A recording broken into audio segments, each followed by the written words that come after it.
The famous phrase by the ancient Greek historian Herodotus that Egypt is the gift of the Nile is not merely a geographical description, but a fundamental historical truth. Without this great river, the magnificent civilization of the ancient Egyptians would not have existed at all. In its place, only an endless and barren desert would stretch out. The boundaries of this culture were carved out by nature itself, forming a natural oasis about 1,200 kilometers long, hemmed in by the sands of the eastern and western deserts. The Nile was the master architect that shaped the economy, state structure, technology, calendar, and religious worldview of ancient Egyptian society. 10,000 years ago, the Sahara was a humid savanna.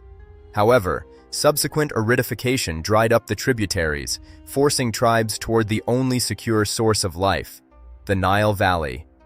This marked a turning point, the transition from hunting and gathering to a settled lifestyle characterized by agriculture, animal husbandry, and the first steps in crafts. At the heart of prosperity lay the annual flood. Every year in mid-July, the river level rose sharply, flooding the surrounding lands until mid-November. After the waters receded, a thick layer of black, fertile silt remained. The Egyptians called their homeland Kemet, the Black Land, in contrast to the barren Red Land of the desert. Managing this power required collective action.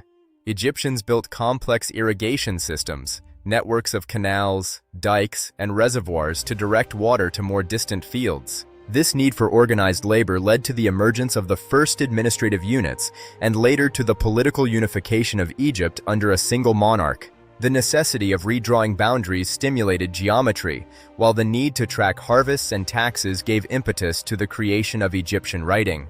The river served as a natural highway.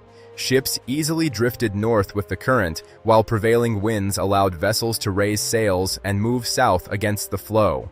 This effortless transport cemented political unity and made large-scale construction possible, transporting massive stone blocks from southern quarries to the Giza Plateau.